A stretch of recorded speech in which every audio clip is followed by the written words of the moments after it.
Good afternoon, everybody. I'm Jim Clautis from TransVoyant, and I'm going to talk about precise predictive intelligence. And I'm going to start off with a video to keep everybody awake.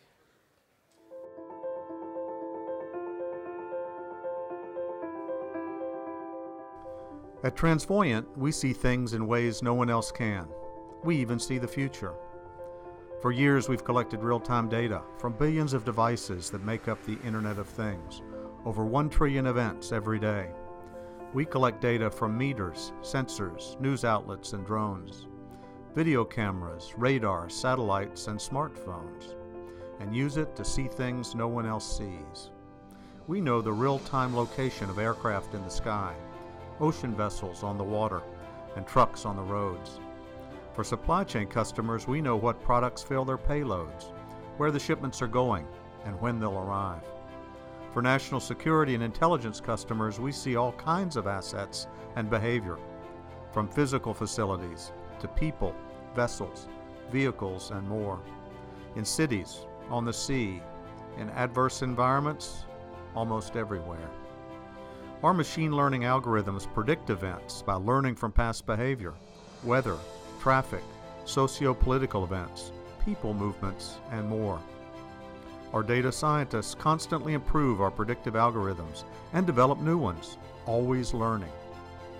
Using open source and proprietary data, we know about foot traffic on the streets, where people are going, and where they've been.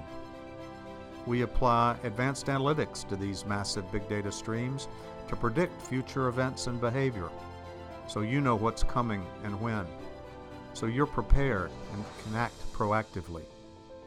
For analysts and decision makers, we deliver predictive insights on risks. We track all this in real time at big data scale with our CDI platform. We're precise and predictive. We solve tough problems, the tougher the better. Remember our name. It says what we do, TransVoyant.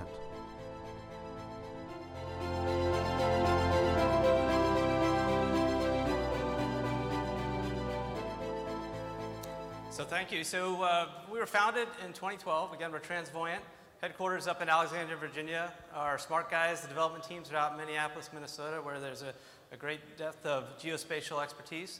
We're in the segment of live and predictive big data analysis, and we are the leader, we feel, in this area. We ingest over 1 trillion big data events per day and process those using our CDI platform, Continuous Decision Intelligence Platform. So what we do for organizations and companies, that we give them the power to predict and influence events, to give them opportunities and reduce risks.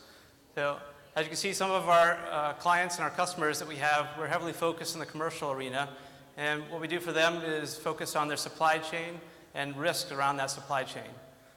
And in the government side, we're an In-Q-Tel portfolio company that they've assessed our technology, and they feel it will be successful both in the commercial side and the government, and we're working on 5 different programs right now in different agencies. So how do we do it? So it's all about the data. We have relationships with lots of commercial data providers and also public data streams that we are able to ingest. And then once all the data is inside of our platform, which is currently in Amazon, we also have it in Azure or behind firewalls. And then we do the advanced analytics. So we have build models, and we choose the machine learning capabilities to provide the insights which are ultimately what you need. So we both do live and predictive analytics to give these insights, and then we have APIs so it can be connected into any systems that you have so you can do intelligent actions with that, so the sense and respond concept. And behind all that, we have our world-class data scientists, Berkeley trained, to be able to make that all possible. So how does it work? So we're factory supply chain kind of guys. So on the left side, the input here, we have the data ingest. So we have different data such as Twitter, all the social media feeds, weather data. NOAA provides buoy information. So you have sea heights, temperature, all the aircraft in the world we're tracking. We know their course, airspeed, altitudes. We get inputs from from news medias, both broadcast. So we have the information to be able to transcribe that and translate it. We have ocean shipments, all the vessels in the ocean, we know where they are.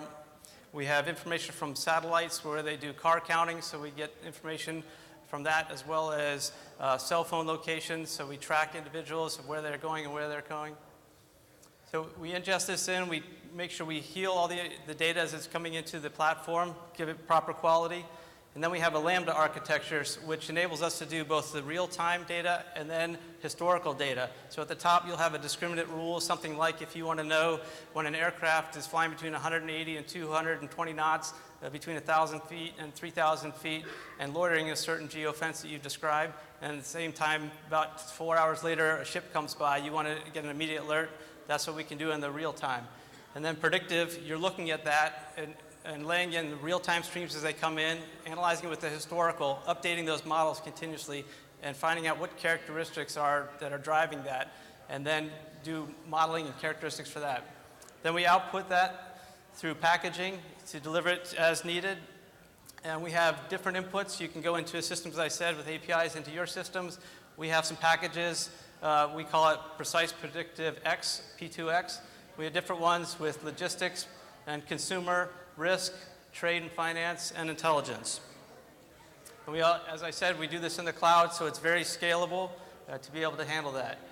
The P2L, if you're into the supply chain side and the logistics, if you need to track information, all we need is a bill of lading. You give that to us, and then we can track your equipment wherever it is going. And we've been watching the ships at sea, and they don't generally follow their routes planned. So we have come up over the years and developed our own patterns to follow them. We know how long the dwell times are. We know when there's going to be custom delays. We monitor social media, so we know if there's going to be a potential strike going on. We put all these into our model, and we provide these companies with the ability to know when their supplies are going to arrive.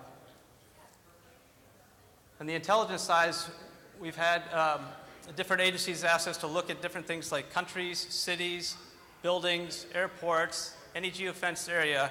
We look at all the open source data that's available for that, and then we start mapping those out and determine which is the normal behavior, and then we look at what standard deviations there are away from it, which are anomalous detections there.